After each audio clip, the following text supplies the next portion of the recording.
Episode 9. Car போகும் வேகத்தை பார்த்து ரித்தியா கண்கள் இரண்டும் பயத்தில் விரித்து ரோட்டை பார்த்தவள், இப்ப நான் என்ன கேட்டுட்டு இவ்வளவு கோவப்படுறீங்க? சரி, அந்த பொண்ணு போன் நம்பர் கொடுங்க, நானே கேக்குறேன். ஏன்னா எனக்கு இதுக்கு காரணம் தெரியாம மா ஐயோ லாரி என்று கத்தி காதை இரண்டிலும் கையை வைத்து கீழே ரித்தியா குனிந்து கொள்ள டமாரி என்று சத்தம் கேட்டது. அதில் அம்மா நான் செத்து போயிட்டேன் என்று ரித்தியா கத்தியவள் சீட்டு நடையில் தலையை விட்டு கொண்டாள். 2 நிமிடம் கழித்து யாரோ அவள் முதுகில் தட்ட, நான் சொர்க்கத்துல இருக்கனா இல்ல நரகத்துல இருக்கனா? இல்ல நான் சொர்க்கத்துக்கு போகலாம் வாய்ப்பே இல்ல என்று கீழே படுத்தவாறே கூறினாள். அதில் அவளை முறைத்த மகளன் அவள் முதுகில் ஓங்கி அடிக்க, இன்னும் நீ சாகல, ஆனா நரகத்துலதான் இருக்க, எழுந்துடுறி என்றான் கோபமாக.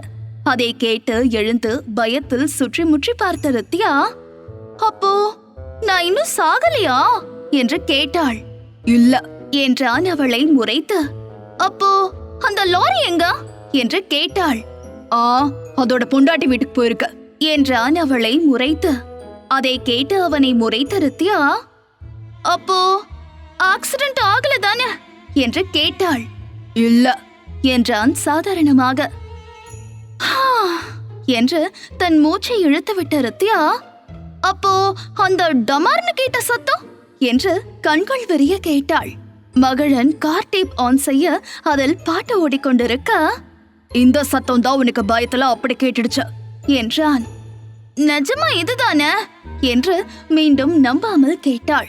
நம்பலனா கீழே இறங்கி பார்த்துட்டு வா, நான் கிளம்புறேன் என்றான் மகளன். அதை கேட்டு அவனை முறைத்தவள், கார் எடுங்க போலாம் என்றாள். அவளை தானும் முறைத்தவன், வாய முடிட்டு வர, இல்ல இப்ப காமிச்சது சும்மா ட்ரெய்லர் தான், அப்புறம் மெயின் பிக்சர் காமிச்சிருவேன் பாத்துக்கோ என்றான். அதை கேட்டு எல்லா பக்கமும் விழித்தவள், அப்படின்னா என்று கேட்டாள்.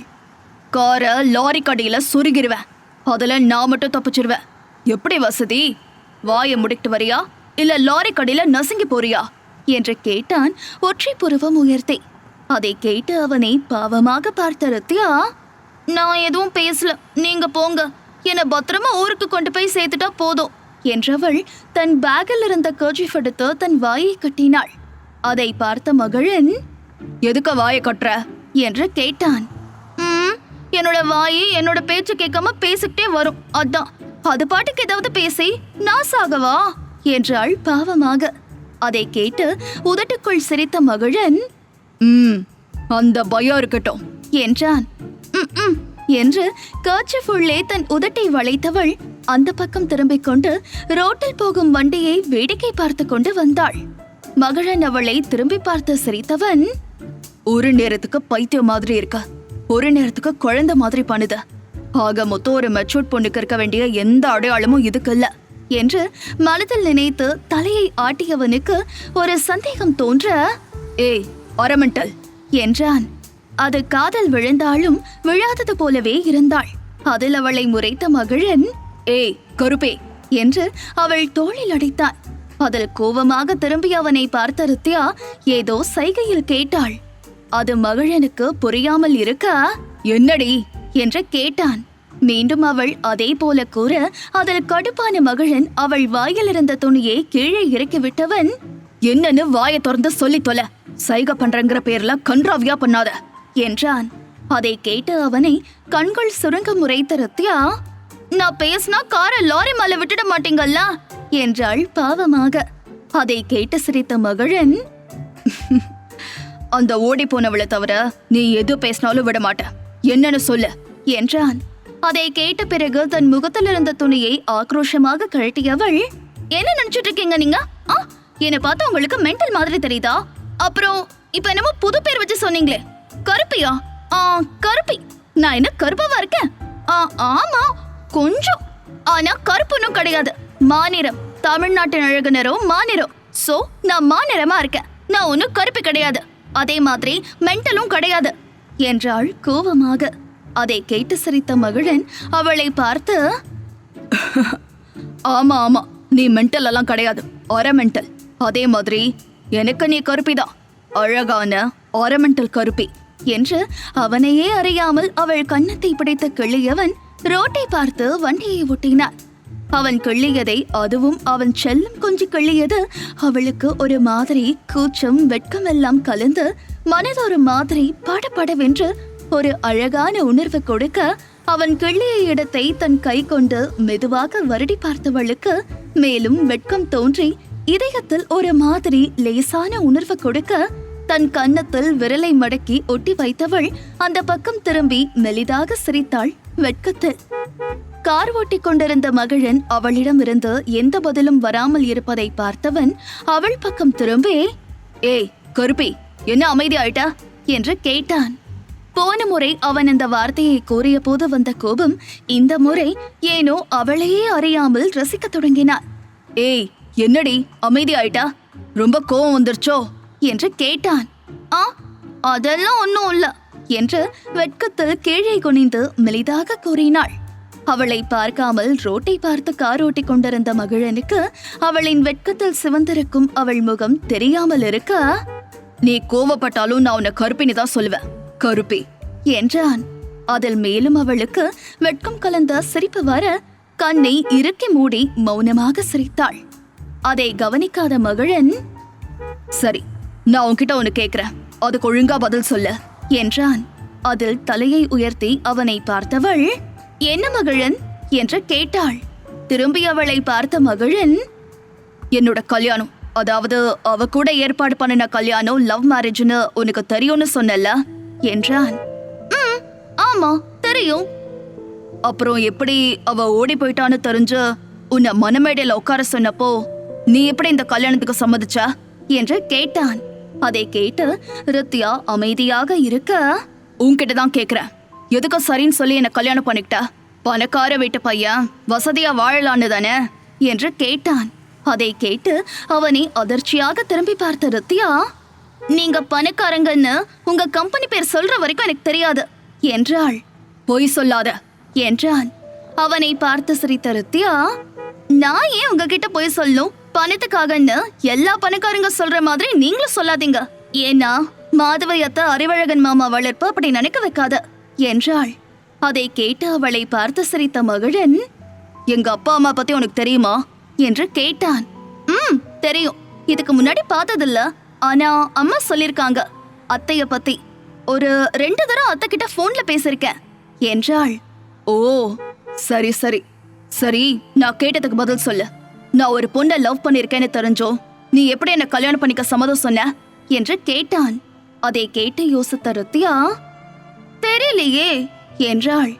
அவளை செல்லமாக முறைத்த மகிழன், என்னடி பதில் இது என்று கேட்டான். ஆமா மகிழன், நிஜமா எனக்கு தெரியாது. அம்மா போய் உங்க பக்கத்துல உட்கார சொல்லுச்சு, நான் உட்கார்ந்த, அவ்வளவுதான் என்றாள் சாதாரணமாக. அதை கேட்டு கண்கள் பெரிய அவளை பார்த்த மகிழன், என்னடி என்னமோ பஸ்ல சீட்ல போய் உட்கார சொன்னாங்க, நான் போய் உட்கார்ந்தேங்கிற மாதிரி சொல்ற என்றான். அதை கேட்டு சிரித்த ரித்யா, அப்படி அம்மா உட்கார சொன்னா கூட 1000 கேள்வி கேட்பேன். ஆனா அன்னைக்கு மனமேடையில உட்கார சொன்னப்போ எனக்கு எதுவுமே கேட்க தோணல. அம்மா சொன்ன உடனே சரின்னு சொல்லிட்டேன். அதுக்காக நான் அம்மாவுக்கு பயந்த பொண்ணு அப்படிலாம் நினைச்சிடாதீங்க. எங்க அம்மா செருப்பை எடுத்துக்கிட்டு என்னை வீட்டை சுத்தி துரத்தி அடிச்சாலும் இந்த ரித்யா பயப்பட மாட்டா, சரியான அராத்து பிடிச்சவ என்று கூறினாள். அதை கேட்டு சிரித்த மகிழன், நீயே உன்னை பெருமையா சொல்லிக்கிற என்றான். எப்படியா இருந்தாலும் உங்களுக்கு என்ன பத்தி தெரியதான் போது, அதுதான் நானே சொல்லிடுறேன் என்றாள் பெருமையாக. அவளை பார்த்து சிரித்த மகிழன் அடுத்த நொடி தன் சிரிப்பை மாற்றி, ரித்யா உனக்கு கொஞ்சம் கூட பயமே இல்லையா என்று கேட்டான். எதுக்கு மகிழன் என்று புரியாமல் கேட்டாள் ரித்யா. இல்ல, நான் ஒரு பொண்ணை லவ் பண்ணி கல்யாணம் வரைக்கும் வந்து அந்த கல்யாணம் நின்னுதான் அந்த மனமேடையிலேயே அப்பா அம்மா தம்பியோட வற்புறுத்தலால உன்னோட கழுத்துல தாலி கட்டி உன்னை கல்யாணம் பண்ணிருக்கேன். கண்டிப்பா என்னால உன் கூட வாழ முடியாது கருப்பி. ஒரு ஹஸ்பண்ட் ஒரு வைஃப்க்கு கொடுக்க வேண்டிய சந்தோஷத்தை என்னால உனக்கு கொடுக்க முடியாது. இதனால உன்னோட வாழ்க்கை தான் வீணா போகும். நீ அவசரப்பட்டுட்ட என்றான்.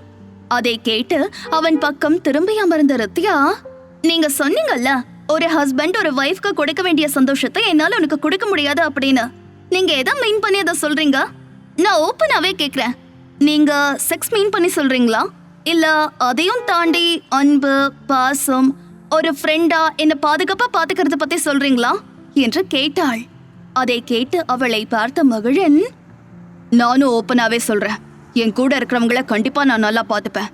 அவங்கள எனக்கு பிடிச்சாலும் சரி பிடிக்கலனாலும் சரி, என் கூட இருக்கிறவங்கள பாதுகாப்பா பாத்துக்கணும்.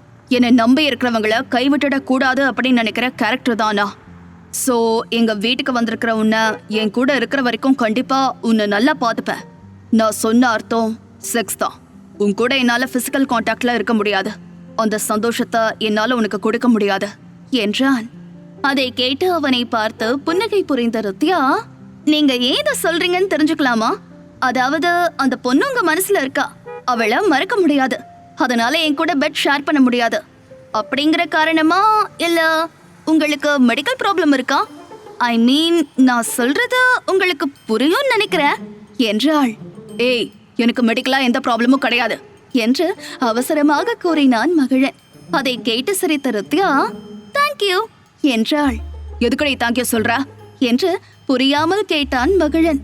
நான் கேட்ட 2 கேள்விக்கும் ஒரே பதில் சொன்னதுக்கு என்றாள் புன்னகையுடன். அதை கேட்டு அவளை குழப்பமாக பார்த்த மகிழன், ஒரு கேள்விக்கு தானே பதில் சொன்ன என்றான். 2க்கும் சேர்த்தே சொல்லிட்டீங்க என்றாள். ஏய், என்ன சொல்ற, எனக்கு புரியல என்றான் மகிழன். உங்களுக்கு இப்ப புரியாது, ஆனா புரிய வேண்டிய நேரத்துல கண்டிப்பா புரியும். சோ நீங்க அதையெல்லாம் இப்ப போட்டு யோசிச்சுட்டு இல்லாம எப்பவும் போல உங்க வேலையை பாருங்க. அப்புறம் என்ன காங்கேயம்ல இறக்கி விட்டுடுங்க, நான் அதுக்கு மேல பஸ்ல போய்க்கிறேன் என்றாள். அவள் பேசியதை கேட்டு குழம்பி இருந்த மகிழன், ஏய், காங்கேயம்ல ஏன் இறக்கி விட சொல்ற? நான் உன்னை கோயம்புத்தூர்லயே இறக்கி விட்டுடுறேன் என்றான். இல்ல வேண்டாம், நீங்க எங்க சுத்திட்டு இருப்பீங்க, உங்களுக்கும் வேலை இருக்கும்ல, என்ன அங்க பஸ் ஸ்டாண்ட்ல இறக்கி விட்டுடுங்க, நான் பஸ்ல போய்க்கிறேன் என்றாள். ஏய், ஒன்னும் பிரச்சனை இல்லடி, நான் உன்னை விட்டுட்டே போறேன் என்றான். ஹலோ செல்லக்குட்டி, பஸ் ஸ்டாண்ட் வந்துருச்சு, நிறுத்துங்க. அப்புறம் எப்பவும் போல மறைச்சுக்கிட்டே இருங்க, ஏன்னா இப்படி பாசம் அக்கறை எல்லாம் காட்டினா அப்புறம் உங்க மேல எனக்கு லவ் வந்துடும். அப்புறம் ஒரு நாள் நீங்க என்ன துரத்தணும்னு நினைக்கும் போது உங்களுக்கு தான் ரொம்ப கஷ்டமாயிடும். ஏன்னா இந்த ரித்யா யார் மேலேயும் அவ்வளவு சீக்கிரம் பாசம் வைக்க மாட்டா. அப்படி வச்சுட்டா ரொம்ப கஷ்டம். சும்மா சாதா பாசத்துக்கே அப்படின்னா காதல்னா யோசிச்சு பாருங்க. சோ என்னை பார்க்கும் போதெல்லாம் ஆங்கிரி பேர்ட் மாதிரி மூஞ்ச வச்சுக்கிட்டே இருக்கணும், புரியுதா என்று அவன் கன்னத்தில் தட்டி கோரினாள். அதை கேட்டு மகிழன் அவளை முறைக்க அதை பார்த்து சிரித்த ரித்யா, குட், இப்படிதான் சொல்ல இருக்கணும், ஓகே காரை நிறுத்துங்க என்றாள். அவனும் கோபமாக காரை நிறுத்த ரித்யா தன் பையை தூக்கிக் கொண்டு காரில் இருந்து இறங்கியவள் கார் ஜன்னல் மீது கையை ஊன்றி அவனை பார்த்தவள், ஓகே செல்லும், பத்திரமா பார்த்து வீட்டுக்கு போங்க. உங்க கருப்பி வரும்போது உங்களுக்கு தேன் மிட்டாயும் கடலை பர்ஃபியும் வாங்கிட்டு வரேன், ஓகேவா என்று எக்கி அவன் கன்னத்தை கிள்ளினாள். அதில் கோபம் கொண்ட மகிழன், சி போடி என்று அவள் கையை தட்டிவிட்டான். போறேன், ஈவினிங் வருவேன், பாய் என்று சிரித்தவள் தன் பையை தூக்கிக் கொண்டு காருக்கு முன்பக்கமாக சுற்றி கொண்டு வந்தவள், பாய் மகிழன் என்று அவனை பார்த்து கண்ணை சுமிட்டி சிரித்தவள் திரும்பி நடக்கத் தொடங்கினாள். அவளின் கண் சுமிட்டலில் தன்னை அறியாமலேயே சொக்கி போய் அவளை பார்த்து கொண்டிருந்தான் மகிழன்.